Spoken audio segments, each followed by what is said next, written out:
تو مجھے ایک دوست ملے کئی سال پہلے جو امریکہ کی جیلوں میں اسلام کی تبلیغ کا کام کرتے تھے. اللہ اکبر.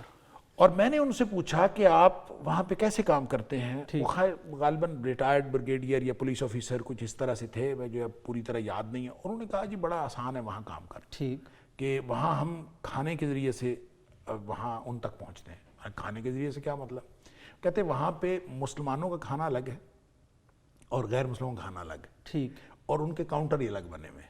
صحیح. تو کہتے ہیں کہ جس نے مسلمانوں کا کھانا لینا ہے نا, اس کو وہاں کا جو جیل کے اندر کا امام ہے اس کی اجازت کی ضرورت ہوتی ہے. تو کہتے ہیں یعنی وہ تصدیق کرتا ہے, وہ تصدیق کرتا ہے کہ اس کو کھانا دے دیں تو اس کو کھانا ملتا ہے. ٹھیک. تو کہتے ہیں کہ ہم ان کو کچھ لوگوں کو یہ کرتے ہیں کہ ایک اسٹریٹجیکلی ہم ان کو مسلمانوں کا کھانا دلوا دیتے ہیں. ٹھیک. ایک دفعہ ان کو کھانا کھلواتے ہیں مسلمانوں کا, تو مسلمانوں کا کھانا جب وہ کھاتا ہے تو وہ اپنے فزیکلی اثرات محسوس کرتا ہے.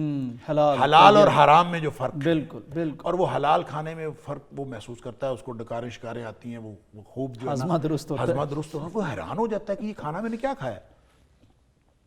اس کے بعد پھر اگلی دفعہ پھر وہ کاؤنٹر پہ جاتا ہے کہ مجھے کھانا دوبارہ دیں, یہ وہی والا دیں.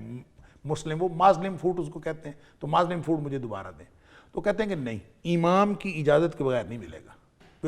پوچھتا ہے امام کون ہے, تو بتاتے ہیں کہ وہ امام وہ ہے. وہ امام کے پاس جاتا ہے تو وہاں پہ پہلے ہی لوگ اکٹھے ہو کے بیٹھے ہوتے ہیں, اور اس یعنی ایسی خوبصورت طریقے سے ان کا جو انہوں نے منظر کشی کی وہ بھی بہت ہی خوب تھی.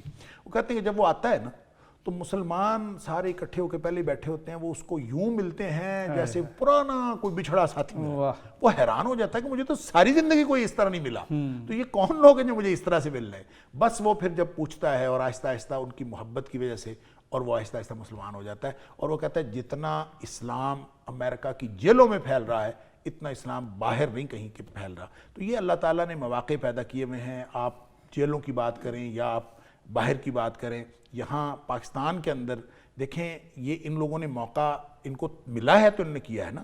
وہ آپ کا خیال یہ ہے کہ تبلیغی جماعت یا کسی ایک نے کیے. میرے خیال میں پاکستان کے سسٹم کے اندر یہ بات موجود ہے کہ ان کو سارے مواقع دیے جاتے ہیں. اگر جس کو قرآن چاہیے اس کو قرآن ملتا ہے, جس کو کتابیں چاہیے اس کو کتابیں ملتی ہیں, اور جو جس لیول کا پڑھنا چاہے اس کو سب کچھ ملتا ہے. لیکن اگر کسی نے ٹھان ہی لی ہو کہ میں نے مجرم ہی بننا ہے اور اپنے جرائم پیشہ جو ہماری زندگی ہے اسی کو پختہ کرنا ہے, تو پھر اس کے لیے یہ مواقع ہیں.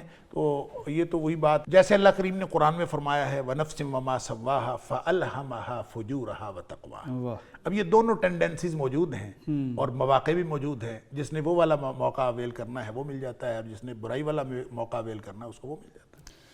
بالکل درست. ناظرین, یہ جیل کی ہم نے بات کی کہ کس طرح اگر انسان کوشش کرے اور اس کے اندر یہ ول اور طاقت آ جائے کہ وہ حالات کے خلاف بھی لڑ سکتا ہے. اور اگر انسان جیسے ڈاکٹر صاحب نے قرآن کی آیت پڑھی کہ فجور کی طرف جانا چاہے, غلط راستوں کی راہوں کی طرف جانا چاہے, تو وہ جیل سے باہر رہ کے بھی شاید یہ تعلیم حاصل نہ کر سکے, قرآن کے قریب نہ آ سکے.